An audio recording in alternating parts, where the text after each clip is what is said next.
हमेशा की तरीके से इस गोष्ठी का शुरुआत हम लोग आंदोलन गीत से करते हैं। शिकांशु जी हमारे साथ हैं।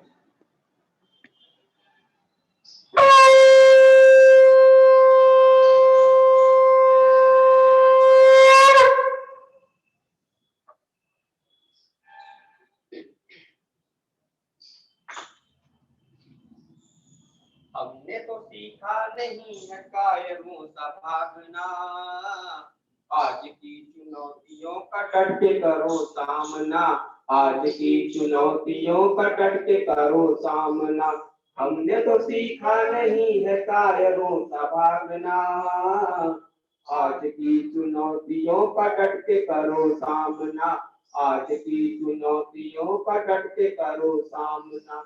जो जवान देश के लिए शहीद हो गए, जो जवान देश के लिए शहीद हो गए, सींचे अपने खून से जो क्रांति बीज हो गए, सींचे अपने खून से जो क्रांति बीज हो गए, उनको करो याद भरो मन में राष्ट्र भावना, आज की चुनौतियों का डट के करो सामना, आज की चुनौतियों का डट के करो सामना।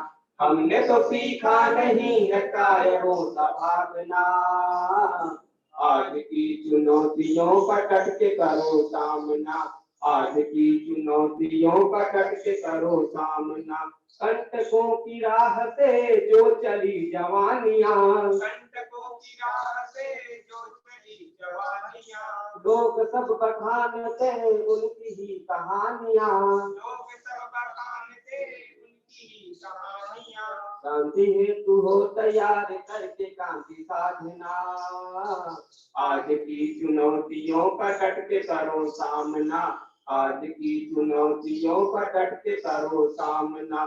हमने तो सीखा नहीं है कायरों सा भागना, आज की चुनौतियों का डट के करो सामना, आज की चुनौतियों का डट के करो सामना। फंस चुका है देश आज फिर विदेशी जाल में, फंस चुका है देश आज फिर विदेशी जाल में, लुट न जाए फिर कहीं खोए इस ख्याल में, लुट न जाए फिर कहीं खोए इस ख्याल में। है इस सवाल का विदेशी को नकारना, आज की चुनौतियों का डट के करो सामना, आज की चुनौतियों का डट के करो सामना। हमने तो सीखा नहीं है कायरों सा भागना, आज की चुनौतियों का डट के करो सामना, आज की चुनौतियों का डट के करो सामना। बिक रहा है देश आज कर्ज के ही ब्याज में, बिक रहा है देश आज कर्ज के ही ब्याज में, हो रहा दिवालिया भ्रष्ट राज काज में, हो रहा दिवालिया भ्रष्ट राज काज में। लड़खड़ाते देश को है आज हमें सामना, आज की चुनौतियों का डट के करो सामना, आज की चुनौतियों का डट के करो सामना। हमने तो सीखा नहीं है कायरों सा भागना, आज की चुनौतियों का डट के करो सामना, आज की चुनौतियों का डट के करो सामना। अर्थ क्षेत्र से गुलामी धीरे धीरे आ रही, अर्थ क्षेत्र से गुलामी धीरे धीरे आ रही, देश की स्वतंत्रता को खोखला बना रही, देश की स्वतंत्रता को भला बना रही। विदेशी को भगा के अब स्वदेशी को है साधना, आज की चुनौतियों का डट के करो सामना, आज की चुनौतियों का डट के करो सामना। हमने तो सीखा नहीं है कायरों का भागना, आज की चुनौतियों का डट के करो सामना, आज की चुनौतियों का डट के करो सामना।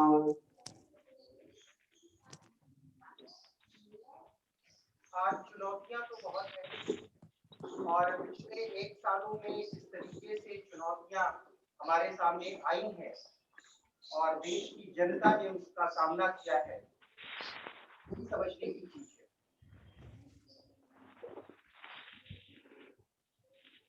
आज की गोष्ठी का जो मुख्य विषय है बजट 2021, उस पर चर्चा करने के लिए हमारे बीच में डॉक्टर बद्री विशाल त्रिपाठी सर है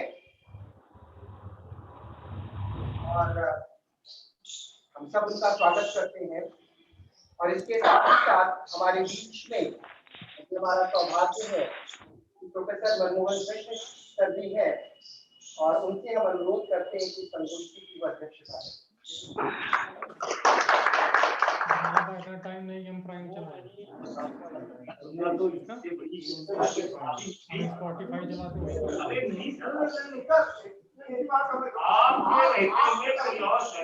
मैं समझता हूँ मनमोहन कृष्ण साहब बिल्कुल ठीक कह रहे हैं। ठीक कह रहा हूँ बिल्कुल ठीक है। मैं भी 6 बजे चलूंगा सर, 6 बजे हो जाएगा, 4:45 बजे सभा करते में हो जाएगा। बस सर बिल्कुल 40 मिनट रहना ही बोलेंगे। बिल्कुल बिल्कुल बिल्कुल आपके वैसे नहीं बिल्कुल बिल्कुल आप जो है वहाँ करें सर, आप अध्यक्ष जी आप अध्यक्ष, आपकी रहते ही कोई और नहीं।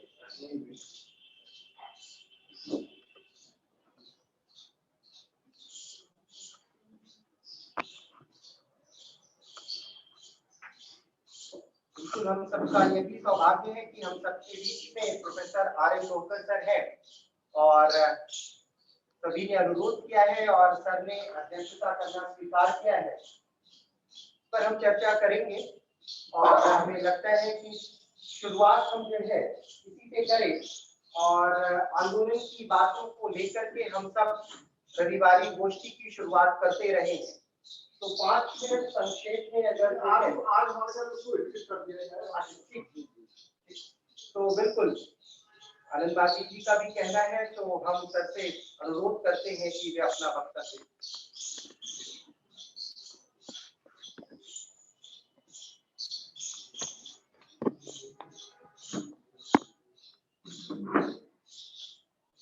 मैं आप सभी लोगों को आदर प्रणाम निवेदित करता हूँ और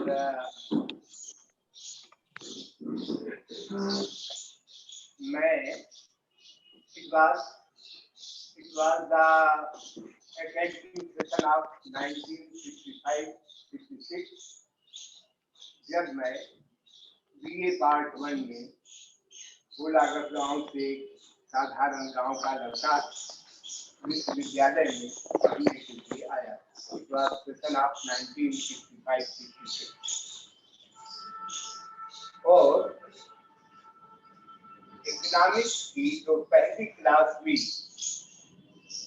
वो हमें वो चेहरा याद पड़ रहा है, समय याद पड़ रहा है। Professor R N. लोकर साहब ने हमको पढ़ाया था। ये हमारे लिए कितना आज का दिन सुखद हो रहा है कि उनकी आशीर्वाद में मैं खड़ा होने का मौका पाया। Professor R N. लोकर साहब इकोनॉमिक्स की पहली क्लास पढ़ाए और हमारे time at that time English compulsory हुआ करती थी और किसी भी विद्यार्थी को अंग्रेजी डिपार्टमेंट से ही गुजरना पड़ता था, उसके अलावा और कोई जगह नहीं था। वो क्लास पढ़ाई थी most learned professor Gopinath ji साहब। लक्ष्मीकांत दीक्षित जी पढ़ाते थे संस्कृत और जिस समय वो पढ़ाते थे संस्कृत तो वो जो सड़क है उस पर जो इतनी संख्या आती रहती नहीं होती थी, थोड़ी सी संख्या होती थी। तो हिंदी डिपार्टमेंट के सामने वाली जो सड़क थी उस पर सब लोग खड़े हो जाते थे। पढ़ा रहे दीक्षित जी कांग्रेस में और लड़के सड़क पर खड़ा होकर उनका पढ़ाना सुनते थे। तो ये पीरियड और अब उससे भी तेजस्वी लोग हैं, लेकिन स्मरण होता है कि आज लोकर साहब का मैं आई एम वेरी सॉरी कि because of this COVID epidemic, and because of certain limitations, sir, I could not report you. मैं इसके लिए क्षमा चाहता हूँ। मेरा ये मुझसे बहुत बड़ी गलती हो रही है, लेकिन मैं उसके लिए क्षमा प्रार्थना हूँ। And definitely, मैं बहुत बार ये कहता हूँ और मानता हूँ, और ऐसा है कि प्रोफेसर मनमोहन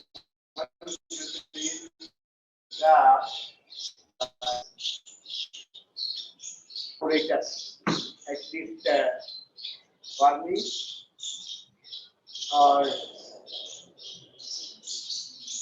कई बार प्रोफेसर मनमोहन जी के साथ कई जगहों पर जाने का मौका मिला। एक बात तो हमको कभी नहीं भूलती है सर, कि एक बार हम लोग एक जगह गए, वहाँ बच्चा लोग बहुत थे सर, तो किसी को 2 मिनट, किसी को 2.5 मिनट, किसी को, अब जब मनमोहन सिंह जी खड़े हुए तो ऑडियंस ने रिवोल्ट कर दिया कि नहीं भाई, इनको तो हम लोग और सुनना चाहते थे। तो and I was not expecting कि professor Manmohan ji will be there. Otherwise, मैंने विड्रा कर लिया होता और मैंने उनसे रिक्वेस्ट किया होता कि प्लीज आप इनिशिएट कीजिए। इस लेवल का उनका अध्ययन है। एंड एक बात मैं और कहना चाहता हूँ कि ये प्रोफेसर बनवारी लाल शर्मा जी की दूरदृष्टि है और एक बड़े बड़े आदमी की एक चिंतन है। हम लोगों को उन्होंने एक खड़े होने के लिए एक काम दिया। बहुत ही जुझारू व्यक्तित्व के आदमी रहे। उनकी कृपा हमारे ऊपर रही। छोटे आदमी के ऊपर कभी कभी बड़े लोग कुर्बानी हो जाते हैं, और ये भी होता है कि संगत से थोड़ा फर्क हो जाता है। तो at the outset, with all the respect and belongingness, I remember Professor Banwari Lal Sharma. और आप सब लोग इस बात का अनुभव भी कर रहे होंगे कि ऐसा व्यक्तित्व यदा कदा बनता है। कुछ विशेष लेकर लोग पैदा होते हैं, कुछ लोग हम जैसे साधारण होते हैं, कुछ विशेष लेकर पैदा होते हैं। उस कैटेगरी में प्रोफेसर बनवारी लाल शर्मा थे। अच्छी बात ये है कि बड़े लोगों का आशीर्वाद है। उस आशीर्वाद से स्वराज विद्यापीठ जिस मसाल को उन्होंने जलाया, उस मसाल को आगे बढ़ाने में प्रयासरत और सफल। एंड जो लोग डायरेक्ट और इनडायरेक्ट जुड़े हैं, उनकी आज की तारीख में जिस संस्था को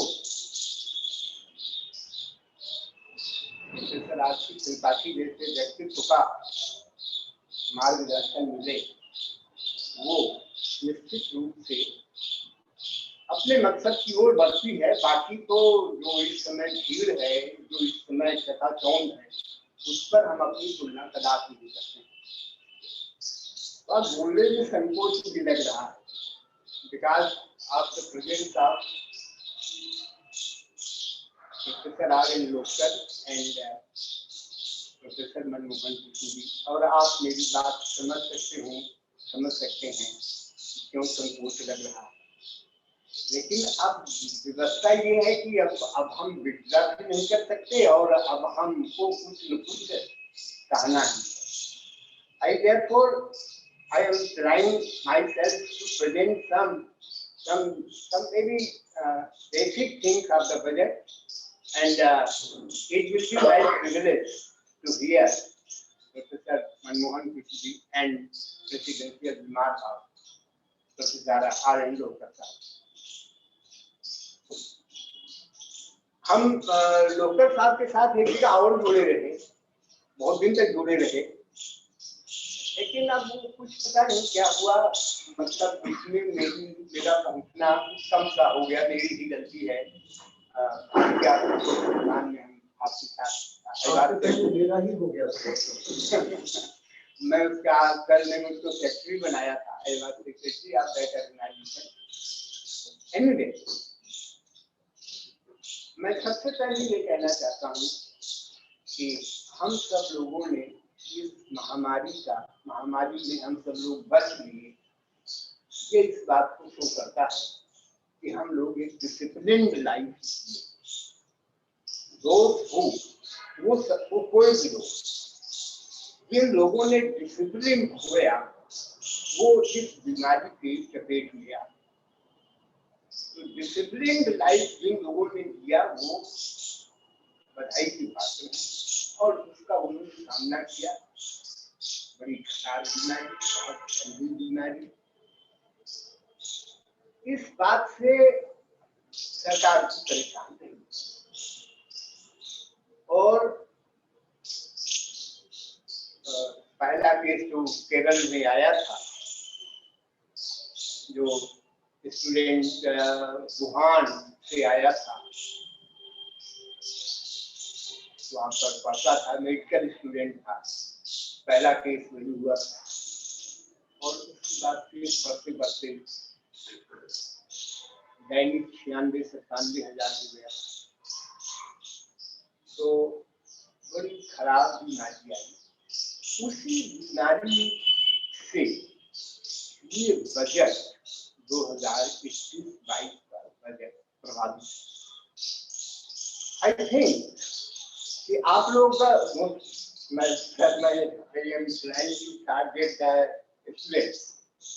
मैं सोचता हूँ कि आप लोग ये जानते होंगे कि बजट सामान्य रूप से सरकार की वार्षिक आय व्यय का ब्यौरा है। सरकार की वार्षिक आय व्यय का ब्यौरा, और आमदनी एक तरफ आमदनी का स्टेटमेंट है और एक तरफ प्रपोज्ड एक्सपेंडिचर का। बजट हमेशा सरकार का, हमारा आपका जो बजट बनता है वो इनकम प्राप्त होने के बाद बनता है। सरकार का जो बजट होता है वो इनकम प्राप्त होने से पहले का, यानी हम इतनी इनकम प्राप्त करेंगे और इतना खर्च करेंगे, ये होता है बजट। यानी जो बजट है वो 21-22 का बजट है। तो सबसे पहले तो सरकारी बजट में और हमारे आपकी बजट में बेसिक डिफरेंस। सरकार ये तलाशती है, पहले व्यय का एक्सपेंडिचर की मदें तलाशती है और फिर तय करती है कि इस मद की भरपाई कहाँ से हो। तो सरकार की एक तरफ आमदनी है और एक तरफ एक्सपेंडिचर है, and in the income side दो इनकम होती है, revenue income and capital account की इनकम। रेवेन्यू अकाउंट की इनकम, कैपिटल अकाउंट की इनकम। रेवेन्यू अकाउंट की इनकम का मतलब ये है कि वो इनकम जो सरकार की लायबिलिटी, वो इनकम जिससे सरकार की लायबिलिटी बढ़ती नहीं। जैसे ध्यान दीजिएगा, वो इनकम जिससे सरकार की लायबिलिटी नहीं बढ़ती है, दैट इज रेवेन्यू इनकम।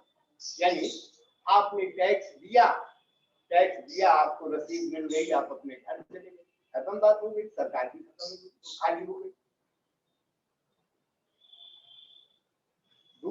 दूसरी इनकम वो होती है जो कैपिटल अकाउंट की इनकम है, जिससे सरकार की लायबिलिटी बढ़ती या एसेट कम। यानी जैसे अगर हम एक चीज बेच कर इनकम पा रहे हैं तो वो कौन सी इनकम हुई? Capital income. कैपिटल इनकम में, कैपिटल अकाउंट की इनकम में सरकार की देनदारी बढ़ती है या उसकी लायबिलिटी बढ़ती है या एसेट कम होते हैं।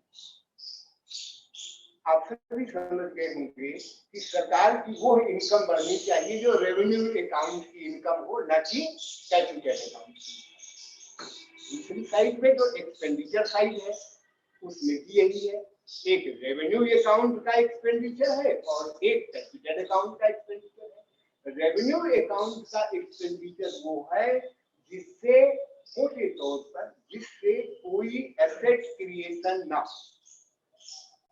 आपको सैलरी दे दिया, आपको सब्सिडी दे दिया, आपको अनुदान दे दिया, जिससे सरकार के एसेट में बढ़ोतरी ना हो, that is capital expenditure. I am sorry, जिस इनकम से सरकार के एसेट में बढ़ोतरी हो वो कैपिटल एक्सपेंडिचर, और जिस इनकम से सरकार की देनदारी बढ़ जाए या लायबिलिटी बढ़ जाए, थोड़ा सा अलग टाइप की बात है, जिस इनकम से सरकार के एसेट कम हो जाए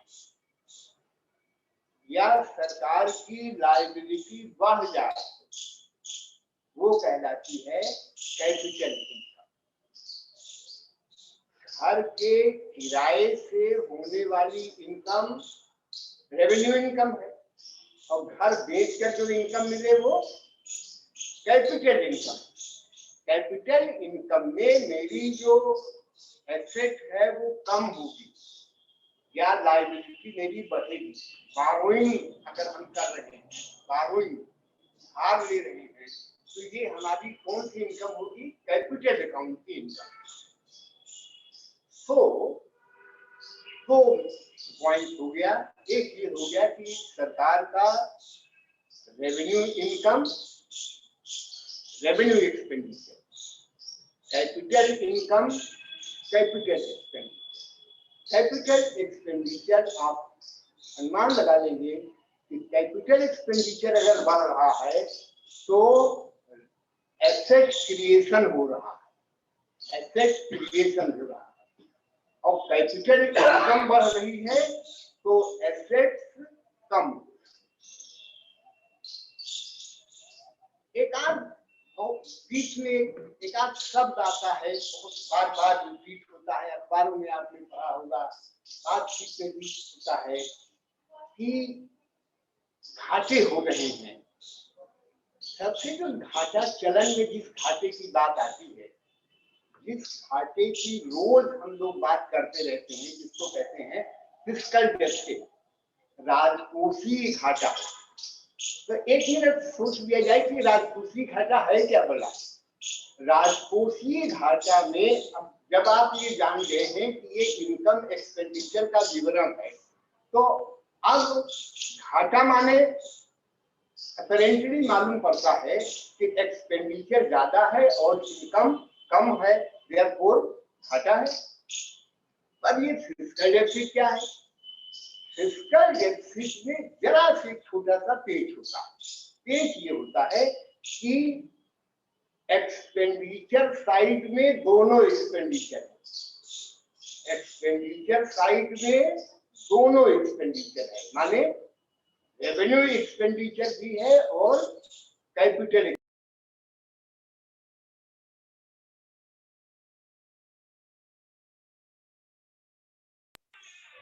इनकम साइड में टोटल इनकम नहीं है, रेवेन्यू इनकम पूरी है, रेवेन्यू क्या इस पे कहीं वो ना आए, वहाँ पे कहते हैं ओटीपी, अगर आएगा तो फोन करूंगी। जो हमें ग्रांट मिली वो पूरी है, लेकिन उसमें बारोइंग नहीं, बारोइंग नहीं है। तो माने एक्सपेंडिचर तो पूरा है और इनकम में कुछ कम मत जोड़ी गई, जो खास करके बारोइंग की मद है वो नहीं जोड़ी गई। लिहाजा फिस्कल डेफिसिट हमेशा अन्य डेफिसिट से ज्यादा होगा। अगर हम फिस्कल डेफिसिट में इतना जरूर ध्यान रखिए कि एक्सपेंडिचर की साइड में सारे एक्सपेंडिचर हैं, revenue expenditure as well as capital expenditure, and on income side revenue income है, कैपिटल इनकम का केवल दो चीज है, ब्याज का है, ग्रांट लोन का है, लेकिन उसमें जो सबसे बड़ा मद है जिसको हम बारोइंग कहते हैं, बारोइंग का मद नहीं। लिहाजा बहुत बार ये सवाल किया जाता है कि भाई फिस्कल डेफिसिट ज्यादा होगा कि प्राइमरी डेफिसिट ज्यादा होगा कि रेवेन्यू डेफिसिट ज्यादा होगा, तो हमेशा ध्यान रखिए कि fiscal deficit shall be always greater than revenue deficit and primary deficit. Revenue deficit तो समझ ही गए होंगे कि रेवेन्यू डेफिसिट का मतलब है रेवेन्यू अकाउंट की इनकम और रेवेन्यू अकाउंट का एक्सपेंडिचर रेवेन्यू डेफिसिट है। जो प्राइमरी डेफिसिट है उसमें ब्याज पेमेंट बहुत इंपॉर्टेंट होता है, ब्याज पेमेंट का बहुत महत्व होता है, यानी fiscal deficit minus interest payment is equal to primary.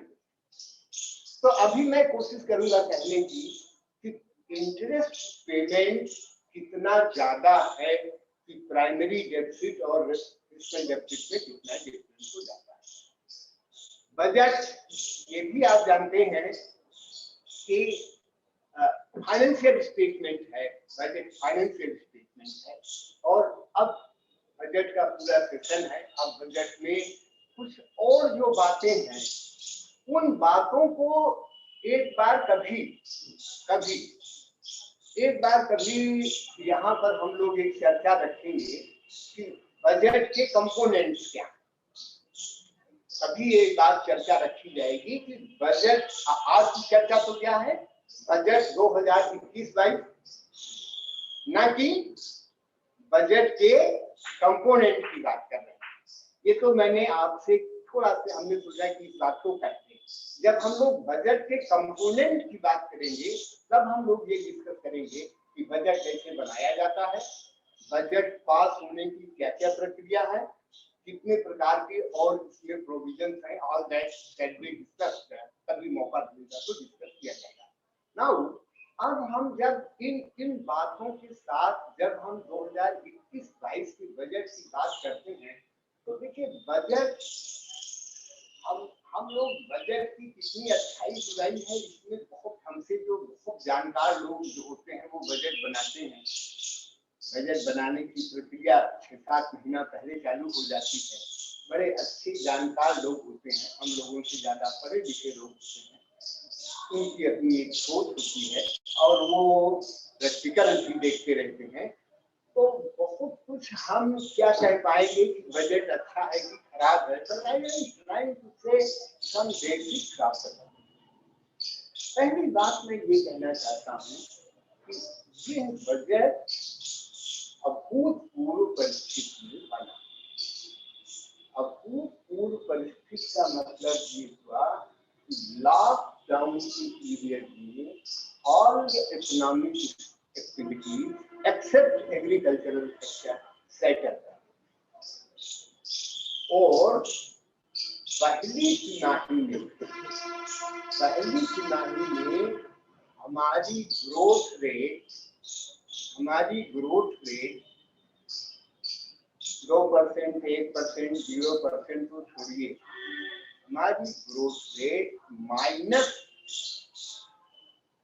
-24% की, माइनस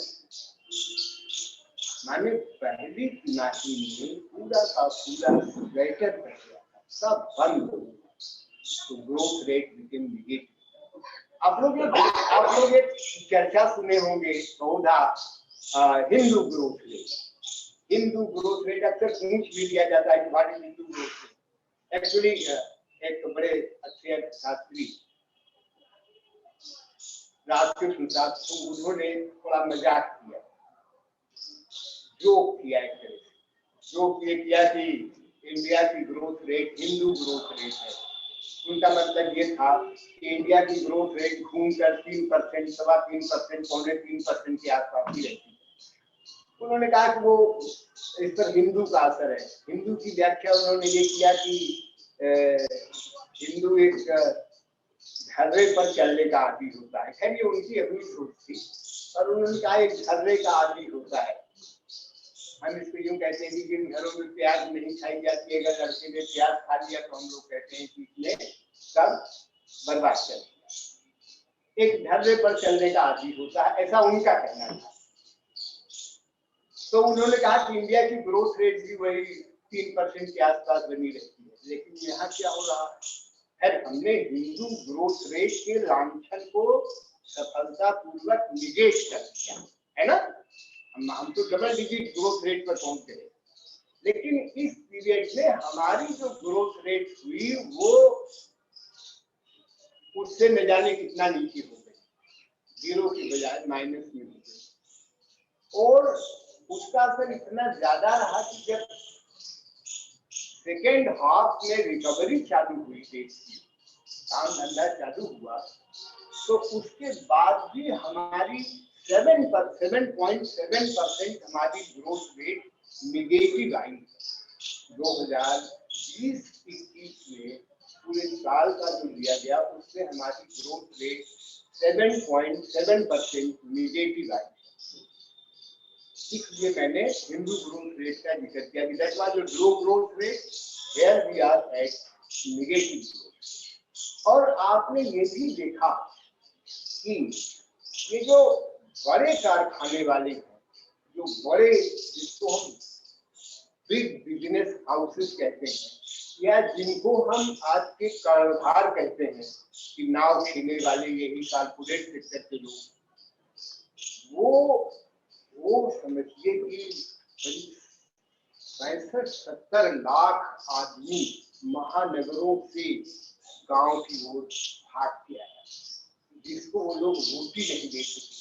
और उनको गांव में जब अपने गांव गए तो गांव की जो छोटी सी अर्थव्यवस्था है, उन लोगों ने उनका हाथ फैलाकर स्वागत किया, come here and live with us, we will live, साथ साथ हम रहेंगे, तुम भी काम करो हम भी काम करें, खाएंगे। ये लोग उनको खिला नहीं। आप लोगों ने खूब अखबार में पढ़ा होगा कि वहां से चला, रास्ते में बच्चे पैदा हुए, कोई रास्ते में मर गया। ये हमको, जब हमको ये बात स्मरण आती है तो हम इस कारपोरेट सेक्टर के प्रति मेरा मुंह खराब हो जाता है। ये कारपोरेट सेक्टर बेयर ब्रेड नहीं दे सका। रोटी अगर सूखी दे देता, 10 दिन पड़े हो रोटी तुमको हम देंगे, तो वो लोग ना आते या पैदल न चल देते।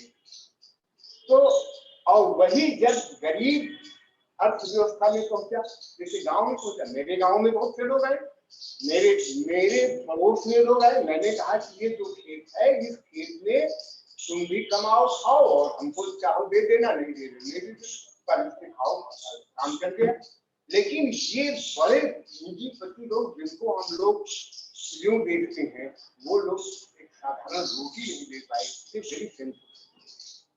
तो ये जो बजट है, इसमें सरकार ने अपना टेप खोला, इसमें कोई बात नहीं। सरकार ने हर तरह से कोशिश किया कि इन लोगों को पैसा दिया जाए, और उसकी वजह से फिस्कल डेफिसिट जिसको कि पिछले साल के बजट में फिस्कल डेफिसिट का एस्टीमेट था 3.5%, और ये फिस्कल डेफिसिट रिवाइज्ड एस्टीमेट में एक तो हुआ जो पिछले साल का बजट एस्टीमेट था, और एक अब जब बजट बना तो पिछले साल का रिवाइज जब आया तो उसमें फिस्कल डेफिसिट आई है 9.5%। जाहिर बात है कि ये घाटा कहाँ हो गया? घाटा ये हो गया, सरकार ने अपना टेप खोला कि एक्सपेंडिचर किया जाए। हर सरकार, किसी भी दल की सरकार, कोई भी जो हेडमैन होता है ना, अगर वो आदमी है, कोई भी हेडमैन जो होता है, वो ये चाहता है कि उसकी संस्था आगे बढ़े, अच्छी तरह से आगे। ये पक्की बात। अगर वो हम मान लीजिए हम है तो हम क्या चाहेंगे कि संस्था आगे बढ़े। तो सरकार में जो लोग हैं, जो हमारे फाइनेंस मिनिस्टर हैं निर्मला सीतारमण जी और जो लोग हैं, वो सब ये चाहते हैं कि बजट अच्छा से अच्छा बने। कई बार क्या होता है कि इतना बड़ा देश है, तो पहला काम तो उन्होंने किया कि पेट खोला कि एक्सपेंडिचर अधिक से अधिक हो, और उस एक्सपेंडिचर की वजह से हमारा जो फिस्कल डेफिसिट है वो बहुत बढ़ गया, और फिस्कल डेफिसिट 9.5% ऐसा इतिहास में नहीं हुआ। फाइनेंस कमीशन की भी रिकमेंडेशन है कि fiscal deficit must remain between 3 to 4% of GDP, gross domestic product का जो उसमें इससे ज्यादा नहीं होनी चाहिए। 15वें वित्त आयोग ने भी इस बात को रिकमेंड किया है कि सन 2025-26 तक फिस्कल डेफिसिट 4% GDP का ही बना रहे, लेकिन फिस्कल डेफिसिट मजबूरी में पहुंच गया 9.5%. It is because of excessive expenditure on ये जो जिसको हम लोग कहते हैं कि वेलफेयर एक्टिविटी, यानी किसानों को दिया गया, वल्नरेबल क्लास को डायरेक्ट हस्तांतरण किया गया, विदेशों से आमदनी हमारी कम हो गई। इस बजट में अब ये जो फिस्कल डेफिसिट इतनी ज्यादा हो गई है, ये भी न समझा जाए कि आने वाले एक आध साल में ये करेक्ट हो जाएगा। फिस्कल डेफिसिट 3%, 3.5% पर आ जाएगी, ये भी पॉसिबल नहीं। It will take time.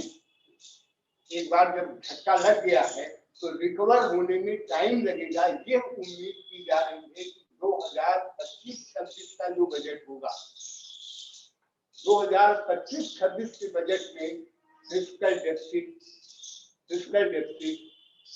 4.5% आएगा, यानी अगले साल भी फिस्कल डेफिसिट 6.5% रहने की उम्मीद की जा रही है।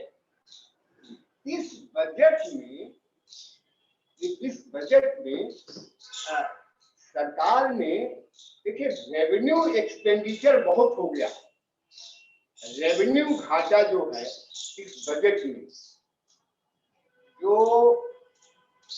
बजट एस्टीमेट पिछली साल का था, पिछली साल का बजट एस्टीमेट जो था उसमें रेवेन्यू डेफिसिट समझ रहे हैं ना, रेवेन्यू अकाउंट की इनकम और रेवेन्यू एक्सपेंडिचर, रेवेन्यू डेफिसिट का अनुमान 1.5% का था मात्र, जो रेवेन्यू डेफिसिट आ गई है 7%। तो यानी रेवेन्यू अकाउंट पर बहुत एक्सपेंडिचर हो गया वेलफेयर एक्टिविटी पर, या एंटी इस बीमारी से लड़ने के लिए जो सरकार ने खर्च किया वो ज्यादा हुआ, इसलिए घाटा ज्यादा। और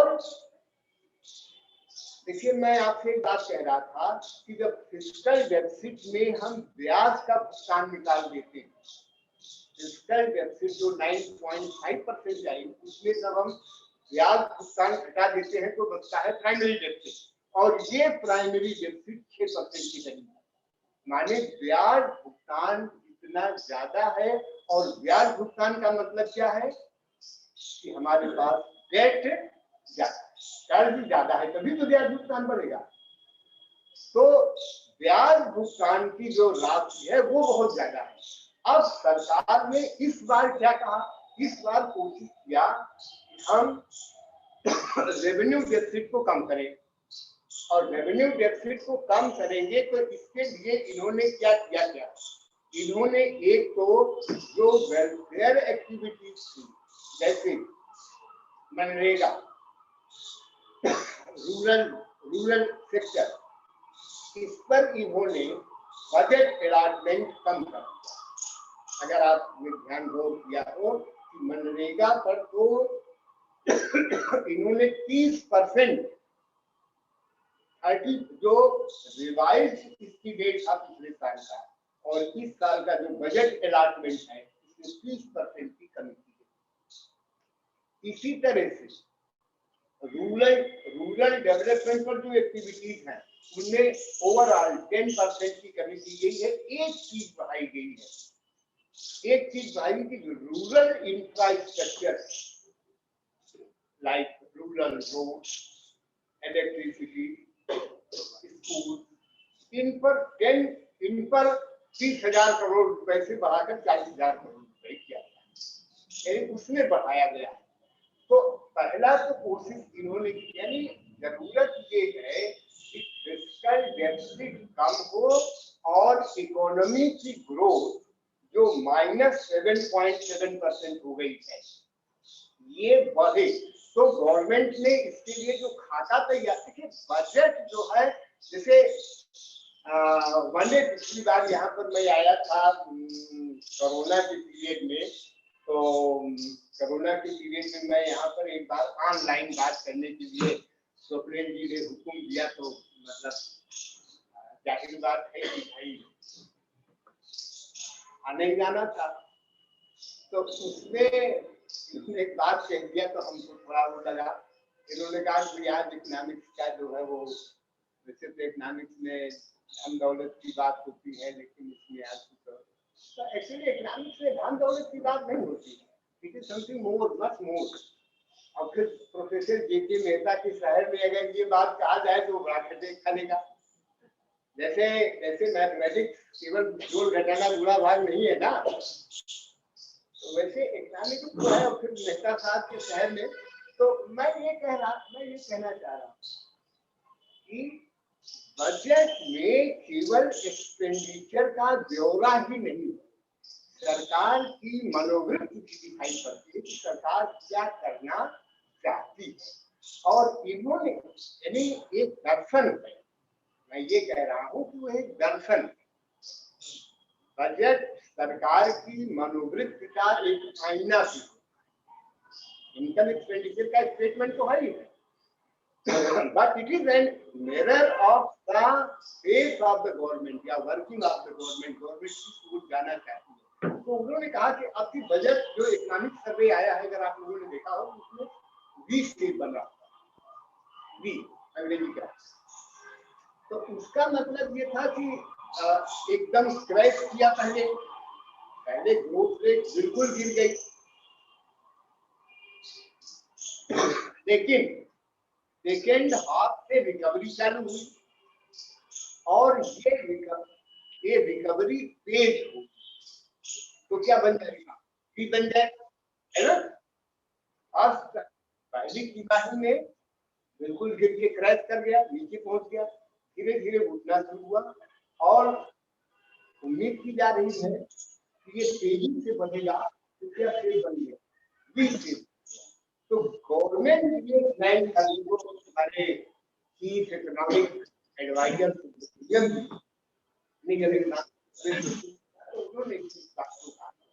हम उम्मीद करते हैं कि 20 से तो 20 से 2 फिर देंगे ऊपर उठेगी। तो गवर्नमेंट इज प्लानिंग कि अगली साल जो इंडिया की ग्रोथ रेट है 11%, अब 11% में थोड़ा सा पेच है, ये है, हिंदू ग्रोथ रेट तो सुन लिया था, हिंदू ग्रोथ रेट से बहुत ऊंची है ये, लेकिन ये निगेटिव से 11% जाएगी ना।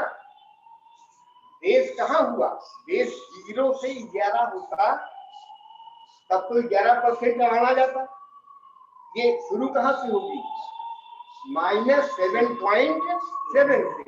तो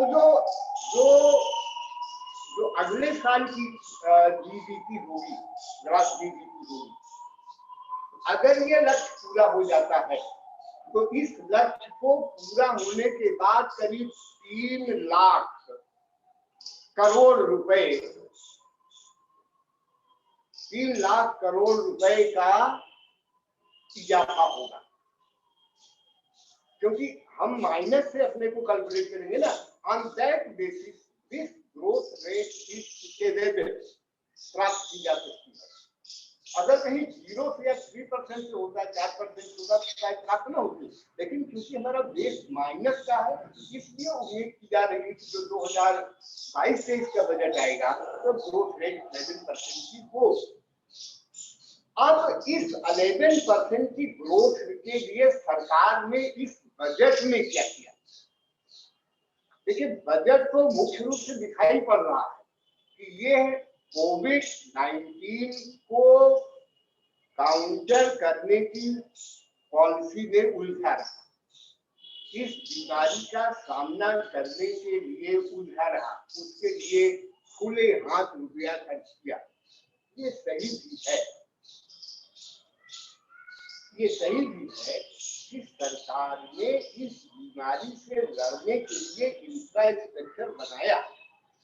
यहाँ पर इमोशनल होने की जरूरत नहीं है, फैक्चुअल होने की जरूरत है। हमारे शहर में भी, इलाहाबाद देश का बहुत बड़ा शहर है और बड़ा महत्वपूर्ण शहर है।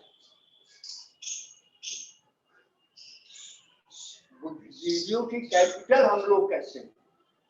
यहाँ अभी भी लोग ऐसे हैं जो केवल पढ़ने का काम करते हैं, किसी देश दुनिया से कोई मतलब नहीं है। You can see here Professor Aryan Dokar and Professor R.C. Tripathi हैं लोग यहाँ पर। प्रधानमंत्री तो हमने दिए ही हैं, लेकिन मेरे शहर में कोविड टेस्ट करने की सुविधा नहीं थी।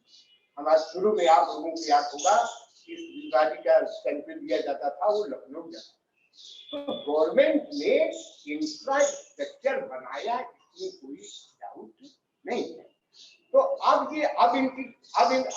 गवर्नमेंट का क्या लक्ष्य होना चाहिए? अब लक्ष्य होना चाहिए कि हम फिर से रिकवरी की ओर बढ़े, और रिकवरी के लिए हम क्या प्लान कर रहे हैं? हम भी से प्लान कर रहे हैं। इसके लिए इन्होंने एक काम बहुत महत्वपूर्ण काम ये किया, इन्होंने capital expenditure,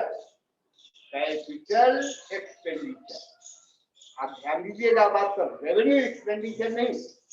There shall be no increase in revenue expenditure, but there shall be a big jump in capital expenditure. Capital expenditure वो होगा, आप समझ गए, मैंने पहले ही आपको कहा कि capital expenditure enhances the asset base। जब हम कमरा बनाएंगे तो उस पर होने वाला खर्च कैपिटल एक्सपेंडिचर कहलाएगा।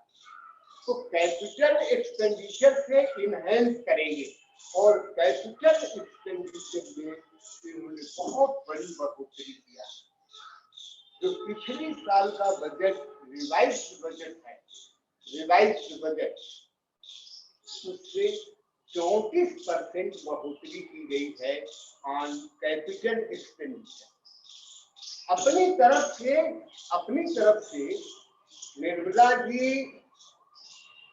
आगे ले जा रही, उन्होंने ये कहा कि वे रेवेन्यू एक्सपेंडिचर बढ़ाएंगे, तब तो इकोनॉमी ज्यों की त्यों रहेगी, क्योंकि उससे एसेट नहीं बनेगा। लेकिन अगर हम कैपिटल एक्सपेंडिचर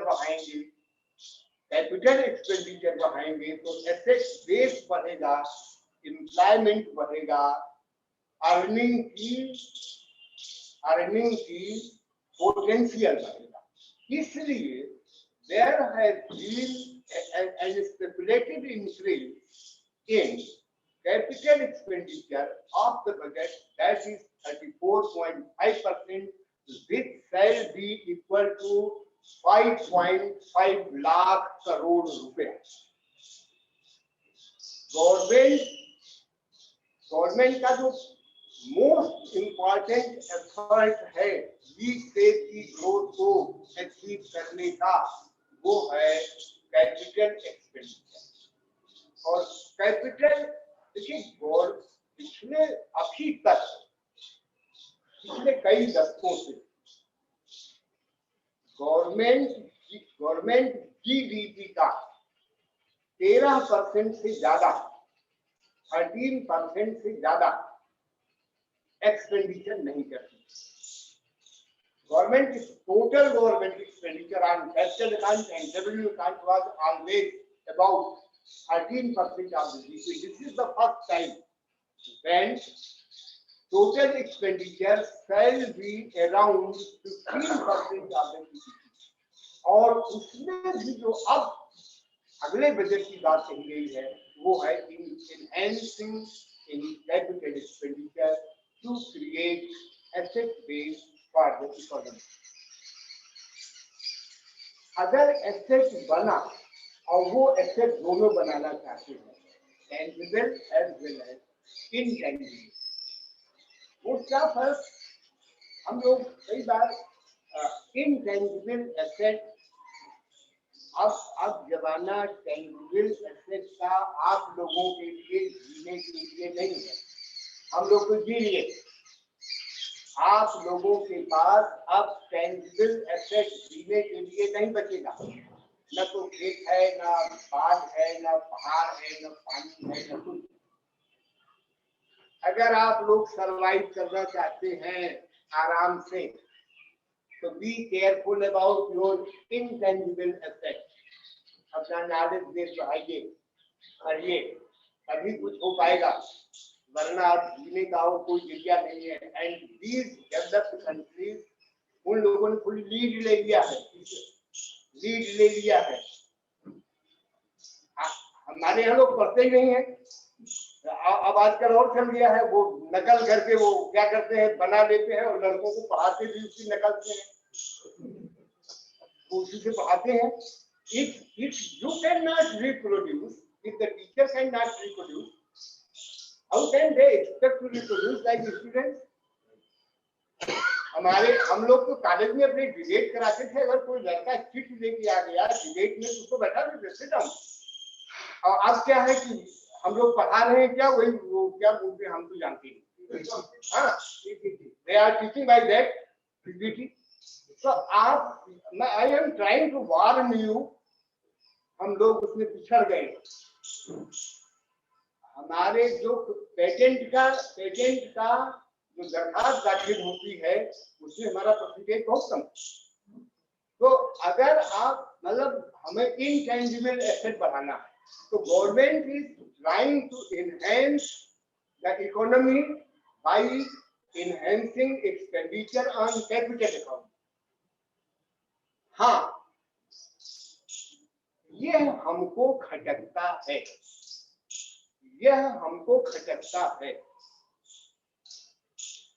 कि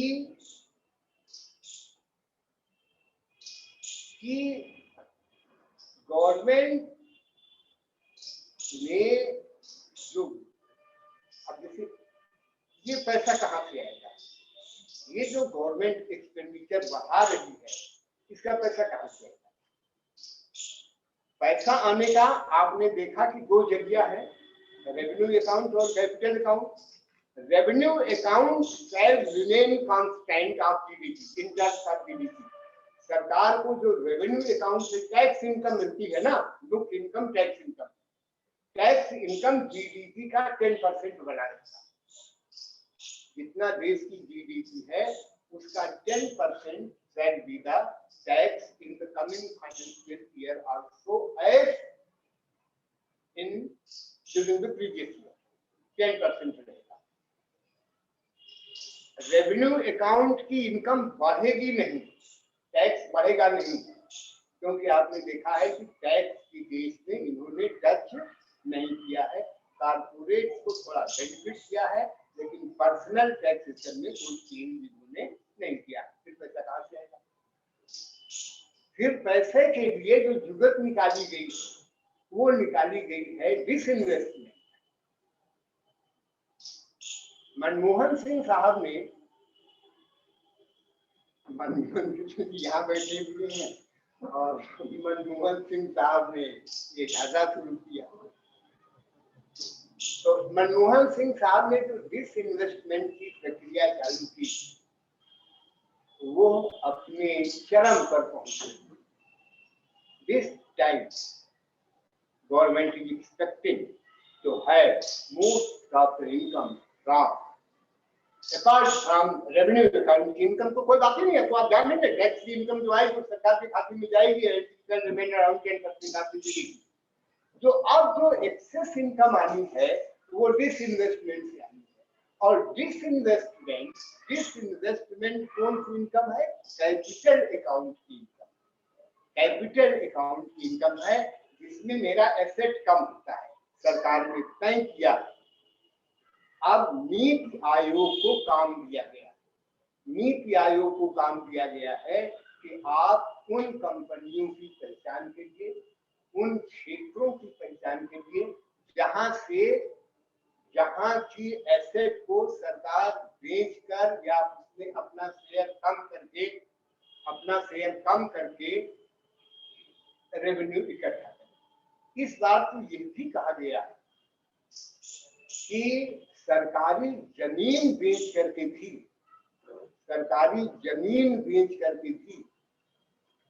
इनकम इकट्ठा की जाएगी। तो गवर्नमेंट की जो डिपेंडेंस है on income of capital account. देखिए, हमको 10 रुपया मिला, दिन भर मजदूरी किया और 10 रुपया मैंने शाम को खर्च कर दिया, ठीक है। हम न तो कहीं कर्ज में है और न हम सरप्लस में, यहाँ तक चलेगा। अब हम क्या कर रहे हैं कि अभी तक हम ही काफी बेच चुके हैं। तमाम कारखानों में हम डिसइन्वेस्टमेंट कर चुके हैं। डिसइन्वेस्टमेंट का मतलब समझ रहे हैं ना? उस कारखाने में अपनी भागीदारी कम कर देना या उसको प्राइवेट सेक्टर को बेच देना। पास्को का केस तो आपको सबको पता होगा। अब सरकार ने ये तय किया है फिर से कि वो यहाँ तक अब की बात किया गया है कि 2 public sector bank and 1 general insurance company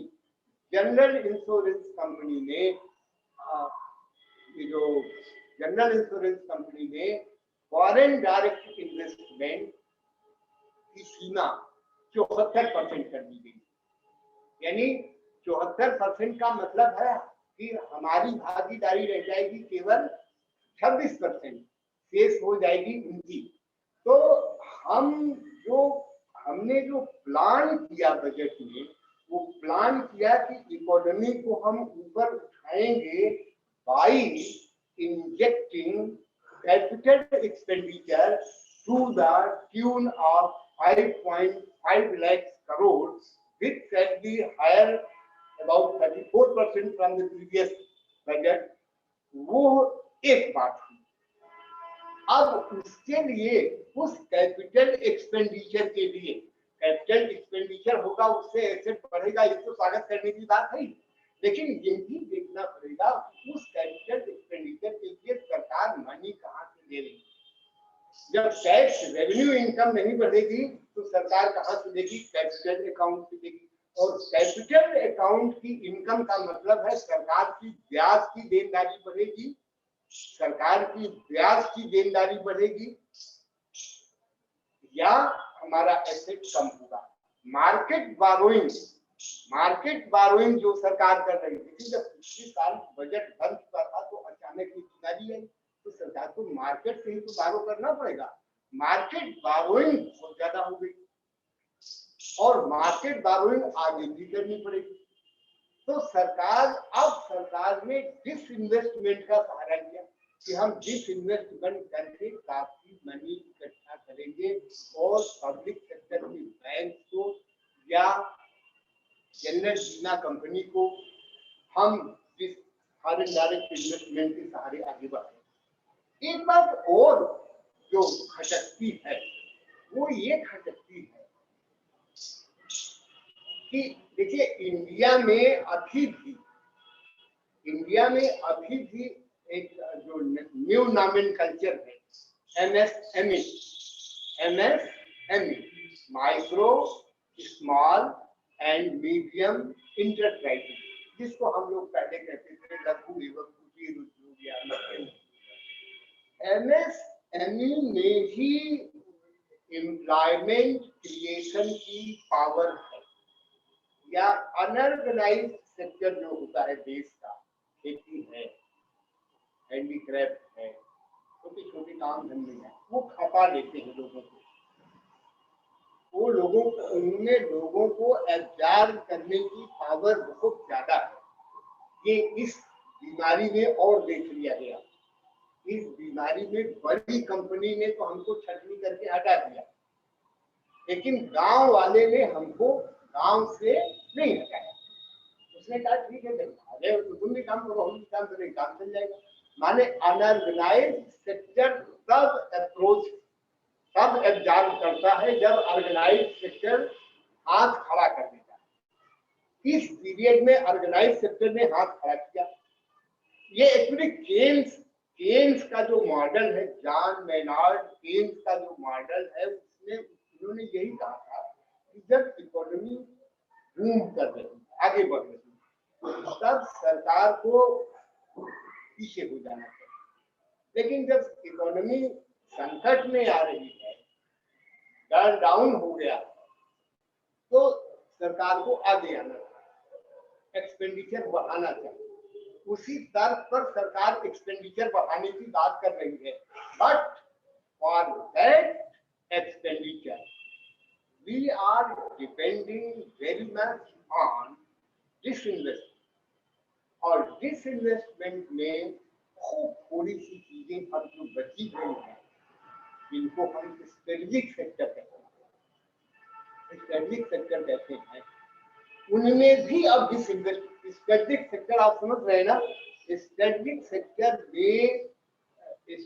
sector से मेरे हिसाब से उसमें कोई समझौता नहीं करना चाहिए। दो सेक्टर स्ट्रेटेजिक हैं। वन गवर्नमेंट मानती है defence, atomic energy, micro environment, electricity, इनको नॉर्मल केस में स्ट्रेटेजिक सेक्टर माना जाता है। और अब इनमें भी उन्होंने स्ट्रेटेजिक डिसइन्वेस्टमेंट की बात की है। एक डिसइन्वेस्टमेंट और फिर स्ट्रेटेजिक डिसइन्वेस्टमेंट। प्रश्न उठता है स्ट्रेटेजिक डिसइन्वेस्टमेंट क्या है? स्ट्रेटेजिक डिसइन्वेस्टमेंट का मतलब ये है कि यहाँ से पैसा लेंगे और फलाने काम में लगाएंगे, उस स्ट्रेटेजी में लगाएंगे। इस लिहाज से पैसा गवर्नमेंट इकट्ठा करने पर का प्रपोजल किया है।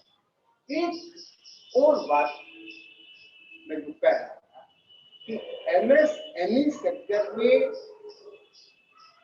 जब तक देश में मैन्युफैक्चरिंग बेस नहीं बढ़ेगा, जब तक देश में मैन्युफैक्चरिंग बेस नहीं बढ़ेगा, तब तक हम पिछड़ते ही रहेंगे। जीडीपी में सबसे ज्यादा कंट्रीब्यूशन आज किसका है? Service sector. और सर्विस सेक्टर जिस तरह से बैठा, बड़े बड़े लोग सर्विस सेक्टर में, मैन्युफैक्चरिंग में जीडीपी में मैन्युफैक्चरिंग का अंश मुश्किल से 17% है। It must go to 25%। GDP में मैन्युफैक्चरिंग का अंश 25% पहुंचाएगी। अगर जीडीपी में मैन्युफैक्चरिंग 25% कर लेती है, तब तो we can provide employment to over 3 million. Otherwise, the service sector has no potential to provide employment to workers. दूसरा सेक्टर एग्रीकल्चरल सेक्टर है। एग्रीकल्चरल सेक्टर ने सिल्वर लाइनिंग्स दिखाया है ना। कोविड के पीरियड में एग्रीकल्चरल सेक्टर ने सिल्वर लाइनिंग्स दिखाया। बैठ गए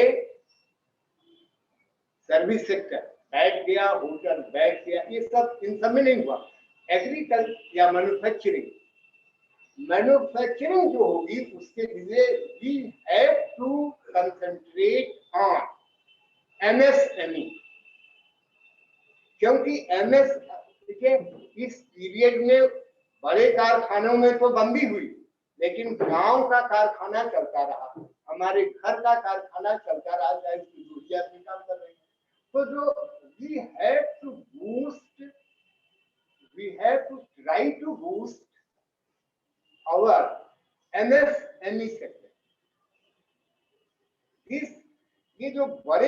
कारपोरेट्स हैं, बड़े कारपोरेट्स एम्प्लॉयमेंट इनकम क्रिएशन करने में फेल हो चुके हैं। अब अगर सरकार एमएसएमई सेक्टर की ओर आगे बढ़ती है, सरकार के बजट में कुछ प्रोविजन है। अगली बात जो एग्रीकल्चरल सेक्टर है, एग्रीकल्चर अवर फार्मर प्रेसिडेंट ऑनरेबल कलाम साहब ने एक आज जगह ये कहा था कि केवल डिफेंस ही स्ट्रेटेजिक सेक्टर नहीं है, agriculture is also equally strategic sector, equally. Agriculture देखिए, अगर हम एक बात यहाँ इस बात बोल रहे हैं कि अगर आपके कपड़ा फट जाएगा तो ये हमको अपना पुराना कपड़ा दे देंगे। हाँ, हमारी साइकिल टूट जाएगी तो ये हमको अपनी पुरानी साइकिल दे देंगे। लेकिन अगर रोटी खत्म हो गई तो रोटी कोई नहीं देता, कोई नहीं देता। ये बुद्ध के पीरियड में भी ज्ञात हुआ है और मैं इसका प्रत्यक्ष गवाह हूँ। प्रत्यक्ष गवाह इस मामले में हूँ, जिस सन का मैंने जिक्र किया जब मैं पढ़ने आया था 1955-56, उस समय सूखा पड़ा, 65-66 और 66-67 में भयानक सूखा पड़ा, पूरा अनाज खत्म हो गया। इस जिले में, इस जिले की ग्रेनरी है, इस जिले की ग्रेनरी है गंगा पार का इलाका जो मेरा नेटिव प्लेस है। गंगा पार का इलाका इस जिले की ग्रेनरी है, अनाज ऊपर पड़ता है, लेकिन वहां भी अनाज खत्म हो गया। तो PL 480 के तहत अनाज आ रहा था। सी सुब्रमण्यम साहब एग्रीकल्चर मिनिस्टर थे। मैं इस बात को करने के लिए 2 मिनट का समय ले रहा हूँ। सी सुब्रमण्यम साहब गए मांगने गेहूं, तो उन्होंने कहा कि अरे इंडिया के लोग तो सुखते जैसा है, सब चेक कर जाएंगे, नहीं देंगे। उन्होंने कहा पैसा दीजिए। सी सुब्रमण्यम को भारत रत्न मिला है, तो वो उन्होंने कहा कि आप पैसा दीजिए। तो अमेरिका ने इस शर्त पर गेहूं दिया था, पैसा लेके सारा गेहूं दिया था जो जानवर के खाने योग्य भी नहीं था, जिसको हम लोगों ने खाया क्योंकि खत्म हो गया था। क्या खाते 65, 66, 67। तो इस शर्त पर गेहूं दिया कि आप ये नहीं कहेंगे, आप ये कहेंगे कि अमेरिका की पॉलिसी वियतनाम के युद्ध में अनुचित नहीं है। पैसा भी दिया था और ये शर्त भी बनवाया था कि अमेरिका की पॉलिसी वियतनाम में अनुचित नहीं है, तब हमको गेहूं दिया और वो भी साथ। इसलिए मैं ये कह रहा हूँ कि एग्रीकल्चरल सेक्टर को ओपन करने की जरूरत है। It should remain like strategic sector. और इस महामारी के पीरियड में हमारे गरीब खेतिहर मजदूरों और किसानों ने ये शो कर दिया कि we have the silver line. इस बजट में there is enhancement of only 2% for agricultural sector. जरूरत ये थी कि कुछ ज्यादा एनहांसमेंट होता फॉर एग्रीकल्चरल सेक्टर। और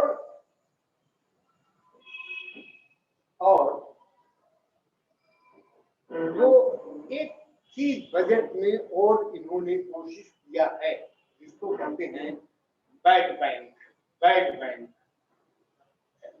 बैंक का कॉन्सेप्ट कुछ ऐसा था कि देखिए बैंकों के पास बहुत सा NPA है, non performing assets. Non performing asset का मतलब है मजबूरी भी हो जाती है, नॉन परफॉर्मिंग एसेट का बनना मजबूरी भी हो जाती है। जैसे बैंकर आया, बैंकर ने मुझसे कहा कि आपके पास 2 बीघा जमीन है, इसको आप प्लेस करिए एंड हैव ए ट्रैक्टर, जिससे आपकी आमदनी बढ़ जाएगी और लड़का लड़की मजा करने लगेंगे, तो आप ट्रैक्टर दे दीजिए। मैंने ट्रैक्टर दे दिया।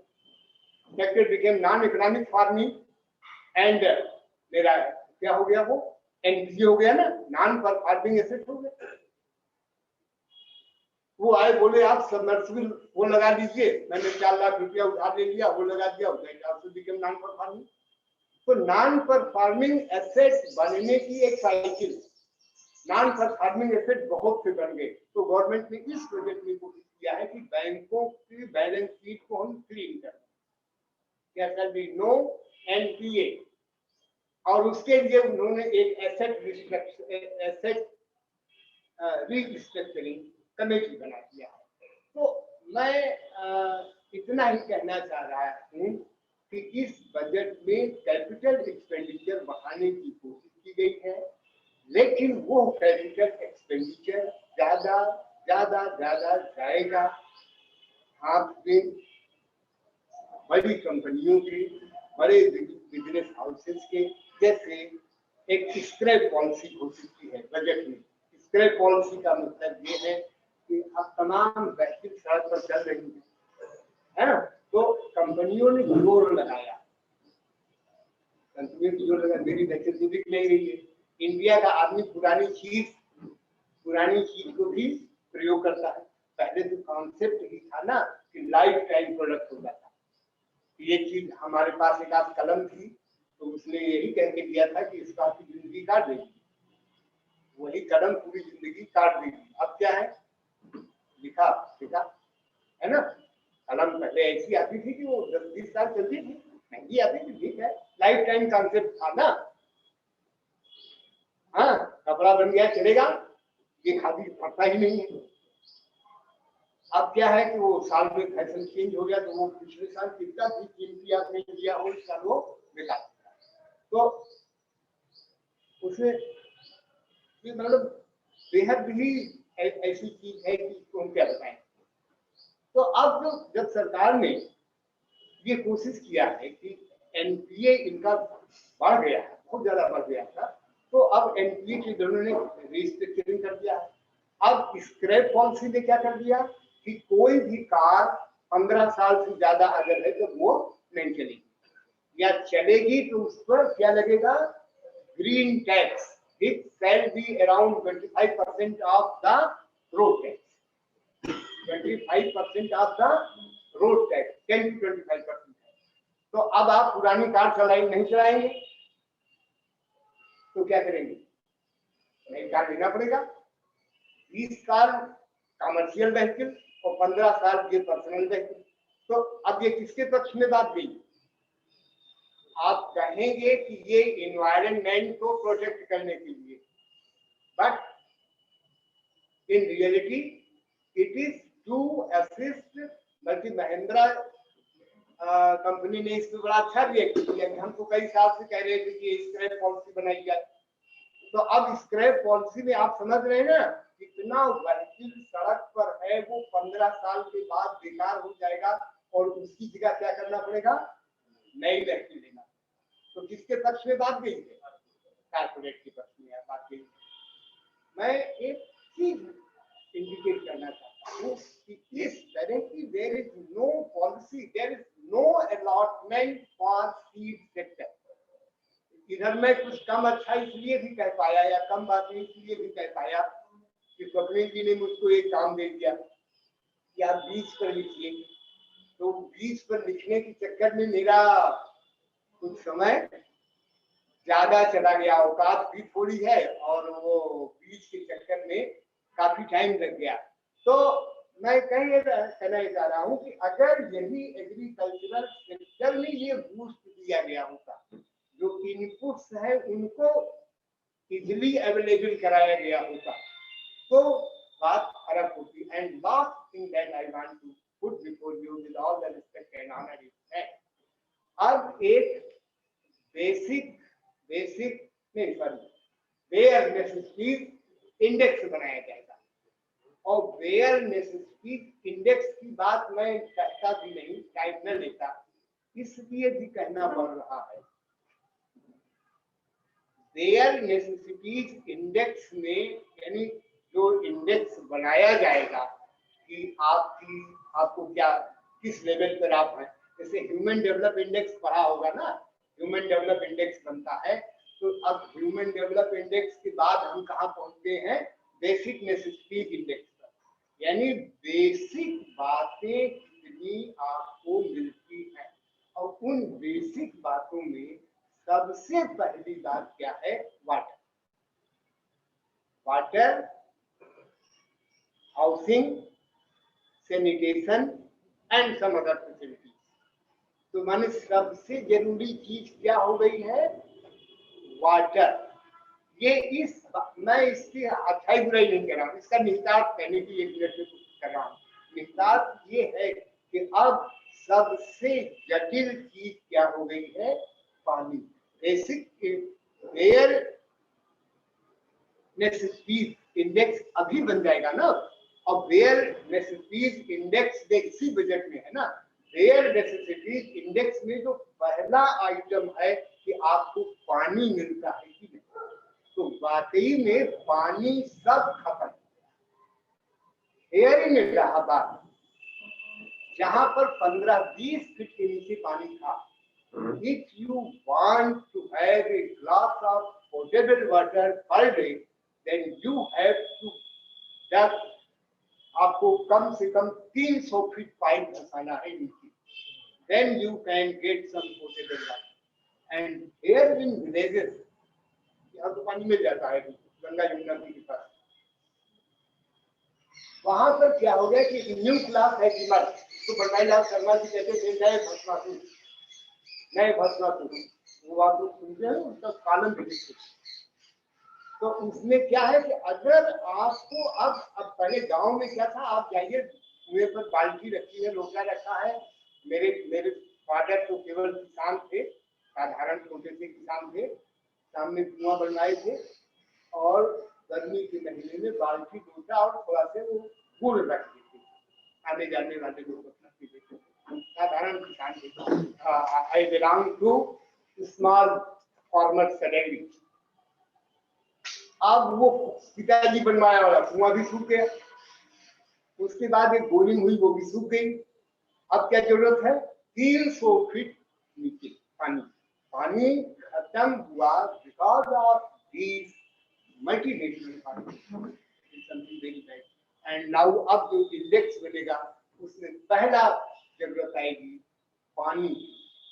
वाटर शॉर्टेज इतनी ज्यादा हो रही है।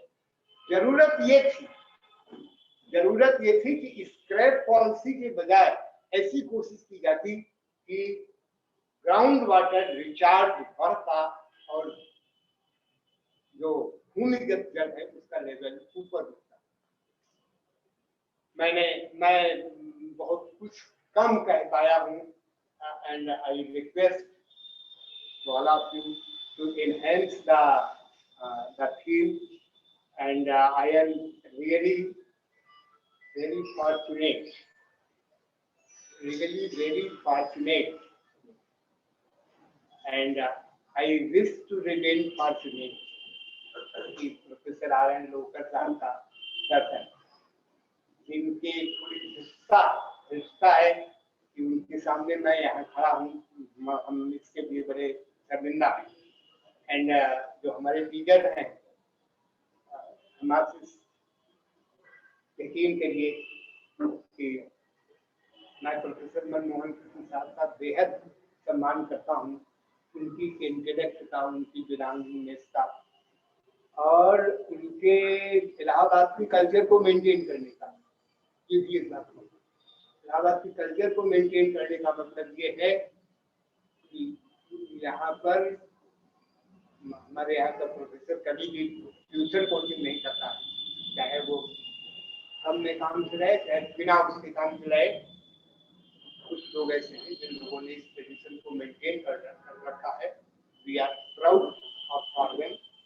और मनमोहन कृष्ण साहब आए, इसके लिए मैं उनका बड़ा आभारी हूँ। और मैं आपसे त्रिपाठी साहब का तो हमेशा उनसे मार्गदर्शन देता हूँ। मुझे बहुत गर्व है कि इन लोगों का आशीर्वाद मिलता रहता है।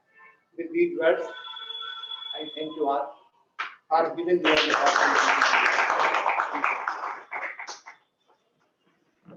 आपके कुछ सवाल हो, टिप्पणियां हो तो स्वागत है। सवाल अभी नहीं बढ़िया, बहुत विचार है। और आज समय हिसाब मिलता है हम लोगों को। मुझे अभी जरूरी काम करना है और मेरी बहुत सी जिज्ञासाएं हैं खास।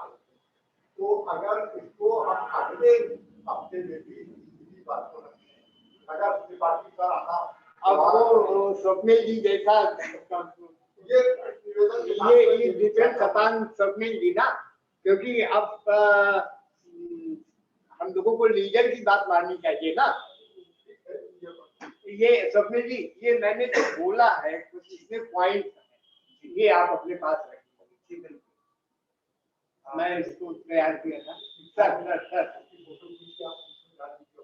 सर एक प्रश्न मैं रोक नहीं पा रहा हूँ, जिन औद्योगिक घरानों का आपने जिक्र किया कि उनका ख्याल आते ही वितृष्णा हो जा रही है आपको, हम सबकी लगभग वैसी अनुभूति रही है। यह चमत्कार कैसे हुआ कि पूरी दुनिया में औद्योगिक घरानों की इनकम बढ़ी है? अगर केवल मेडिकल सेक्टर में होता जिनको कि यह अवसर मिल गया तो मुझे ये सब समझ में आ रहा था, लेकिन मैंने देखा ही थे हिंदुस्तान के 20 घरानों को मैं देख रहा था 20 में।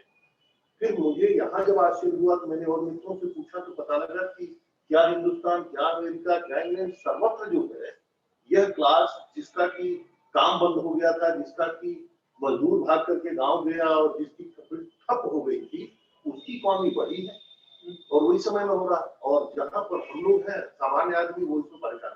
सरकार के रोल को तो मैं अप्रिशिएट करूंगा, क्योंकि जैसे गवर्नमेंट को काम करना चाहिए क्राइसिस में, वैसा वो करती नजर आ रही।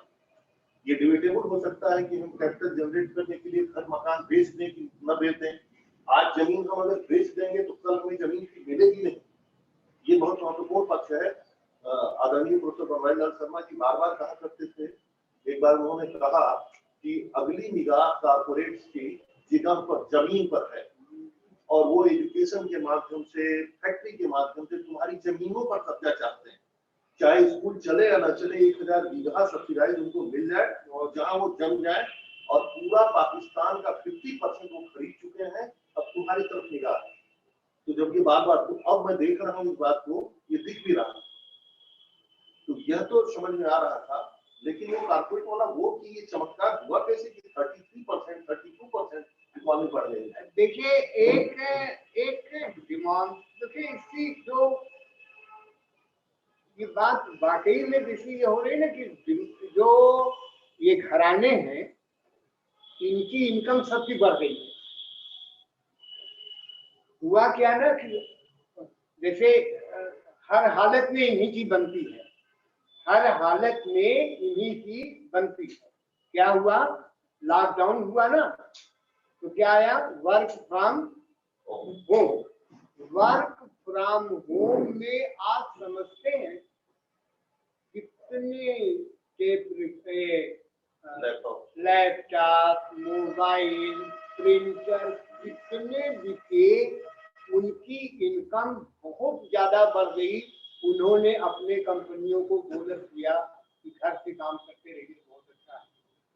और दूसरी तरफ इसका रिजल्ट ये हुआ कि जो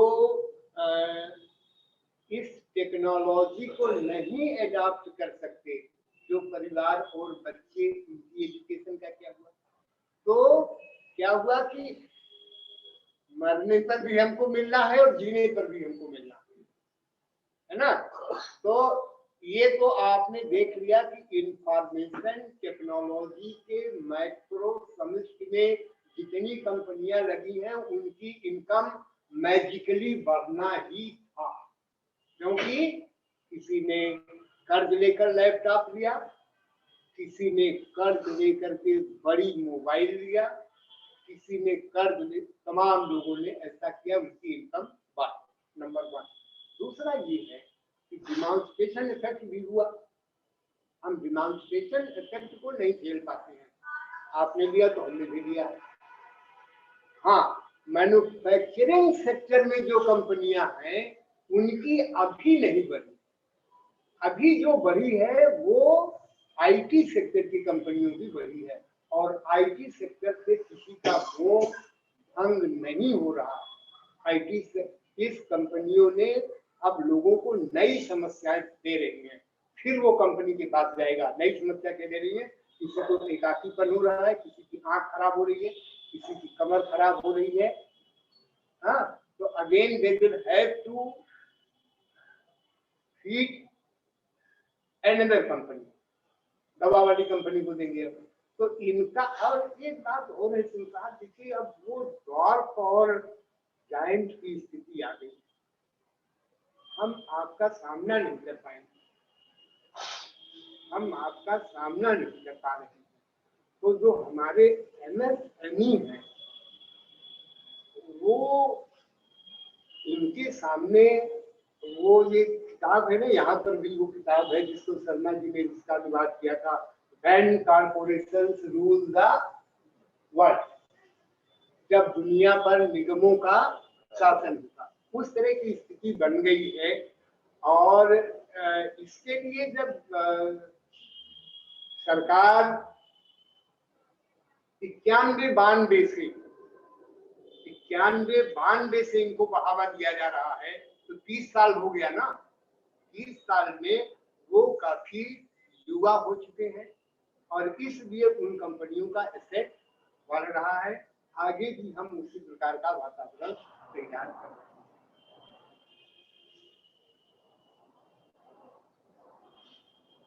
और किसी के कुछ सवाल बढ़िया कुछ भी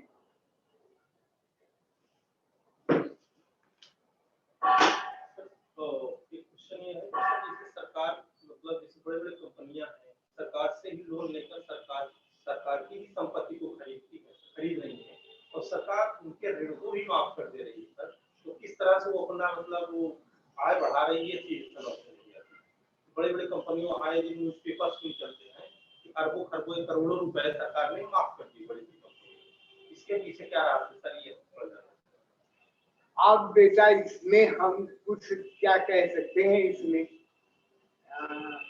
हमने तो आपसे इंडिकेट करने की कोशिश किया कि जो गांव का या शहर का छोटा आदमी कर्ज लेता है, छोटा आदमी जो कर्ज लेता है, उसके कर्ज की परिणत क्या होती है। कर्ज की उसके परिणत होती है कि कई लाख काश्तकारों ने या किसानों ने 1995 से लेकर 2017 के बीच में आत्महत्या की, है ना। क्या आत्महत्या करें, या बहन बेटी की बेइज्जत देखें।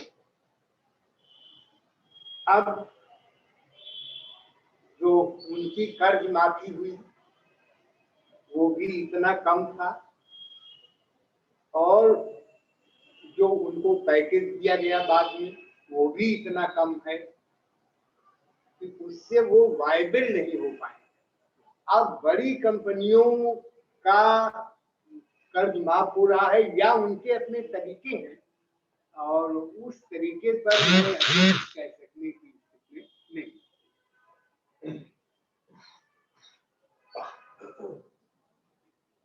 हमारे समय में जैसे डॉक्टर राम भैया कहा करते थे, नेता जो है नमक खराब होता है, नमक खराब नहीं होता, तो डायरेक्टली या इनडायरेक्टली नमक खराब के होने के कारण पूंजीपतियों के संकट पड़ गए, और उसी एवज में जो कर्ज माफी होता है वो ज्यादा होता है, लेकर के उनको माफ कर दिया जाता है, उनको छोड़ दिया जाता है। बैंक का जो चोरी वगैरह होती है नमक हलाली के कारण होती है, नमक हराम को बुझ नहीं सकता। ये इनडायरेक्टली जो है, इसीलिए उस समय भी टाटा बिरला की सरकार नहीं चलेगी सरकार भी कुछ ज्यादा ऐसे ही चल रहा। खेती वाले भी खेती छोड़ करके नमक पैदा करें। तो इनडायरेक्टली मेरा अपनी बात है कि नमक हलाली होनी है और नमक खराबी नमक खराब हो नहीं सकता, इसलिए उनकी संपत्ति बढ़ेगी और मेरा कमेंट है बजट और अच्छे ढंग से एक चीज और बताना चाहूंगा कि हम सबके बीच में ऑनलाइन भी जो है काफी लोग जुड़े हुए थे और उसमें एक अर्थशास्त्री भी है, कृषि अर्थशास्त्री प्रोफेसर जेपी सिंह जी, दिल्ली विश्वविद्यालय में रहे वो, तो हमारे बीच में है और उनसे मैं अनुरोध करूंगा हूँ और कुछ कहना चाहे तो स्वागत है। सर मेरी आवाज सुन पा रहे हैं? सर मेरी आवाज सुन पा रहे हैं? जी हाँ, मैं सुन पा रहा हूँ जी।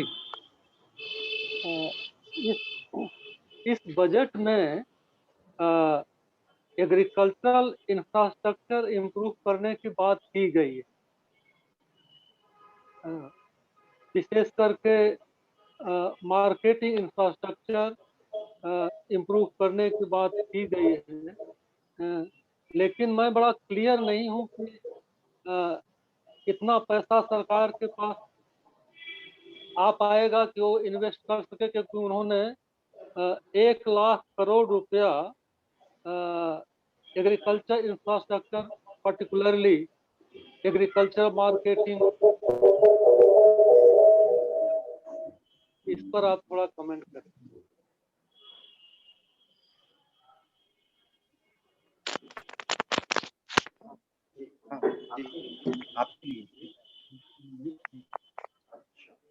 अच्छा, सर सुन नहीं पाए हैं थोड़ा ठीक से, एक बार आप जो है पुनः अपना प्रश्न जो है थोड़ा सा स्पष्ट करना चाहेंगे तो अच्छा है। जी, मैं ये कह रहा था कि इस बजट में गवर्नमेंट ने अनाउंस किया है कि 1 लाख करोड़ रुपया खर्च करेंगे एग्रीकल्चरल इंफ्रास्ट्रक्चर इम्प्रूव करने के लिए, विशेष करके मार्केटिंग इंफ्रास्ट्रक्चर इम्प्रूव करने के लिए, जिनमें कि एग्रीकल्चरल वो मंडी जो है रेगुलेटेड वो इम्प्रूव की जाएंगी। तो मेरा यह प्रश्न था कि एक तरफ तो सरकार मंडियों के बाहर चीजें बेचना चाहती है कि जो एग्जिस्टिंग मंडी है, जो फंक्शनल है पंजाब और हरियाणा में, उसके बाहर आप बेचना चाहते हैं। दूसरे तरफ आप मंडियों के लिए एक्सपेंडिचर करना चाहते हैं जो कि अन्य प्रांतों में एग्जिस्ट नहीं करती हैं। तो इसके पीछे क्या थिंकिंग है और कितना सफल हो पाएगा ये? Thank you sir. Thank you sir. Thank you sir. ये प्रश्न पूछा गया, मैं आपसे कह रहा था ना, मैंने एक बात जिक्र किया था कि रूरल सेक्टर में मनरेगा में राशि कम हुई है, रूरल डेवलपमेंट के लिए राशि कम हुई है, आवंटन एग्रीकल्चर के लिए 2% बढ़ा है और मुख्य रूप से जो बढ़ाया गया है it is for rural infrastructure development. तो सर का ये प्रश्न है कि रूरल इंफ्रास्ट्रक्चर डेवलपमेंट में मंडियों का भी विकास है ना, रूरल रोड का है, इलेक्ट्रिसिटी का है, गोडाउन्स का है और मंडियों का है। तो सर का ये प्रश्न है कि on the one hand there is enhancement, there is provision of budget allotment for mandis, क्योंकि मंडी तो रूरल इंफ्रास्ट्रक्चर में है, एग्रीकल्चर इंफ्रास्ट्रक्चर में है, और and on the other hand जो ये बात हो रही है कि सरकार चाहती है कि मंडियों में नहीं, आप खुले में अपना अनाज बेचें। ये प्रश्न है, यानी इनका ये कहना है कि क्या ये दोनों बातें संगत हैं। हमने कहा ना कि मंडी रूरल इंफ्रास्ट्रक्चर के लिए बजट में प्रोविजन इनहेंस किया गया है, वाइल मनरेगा के लिए कम किया गया। तो सर का ये प्रश्न है कि एक तरफ मंडी बढ़ेगी क्योंकि इंफ्रास्ट्रक्चर में तो मंडी आएगी ही आएगी उसका विकास। और दूसरी तरफ जो बिल है, संकेत जो है वो इन 3 बिलों का, सिर्फ उसमें क्या है, तो उसमें ये फ्रीडम दी गई है कि you can sell your produce anywhere, ये बात कही गई। तो अब फिलहाल मुझको ऐसा लगता है कि फिलहाल की स्थिति तो यही है कि हमको रूरल इंफ्रास्ट्रक्चर बढ़ाना है, मंडियों पर फोकस शायद ना हो। अदर इंफ्रास्ट्रक्चर रूरल एरियाज के बढ़ेंगे, शायद मंडियों पर फोकस ना हो। और अगर मंडियों पर फोकस होगा तो इसका यह भी निहितार्थ हो सकता है कि गवर्नमेंट उसमें कुछ रिवाइज करे। This I tried my best to submit this for your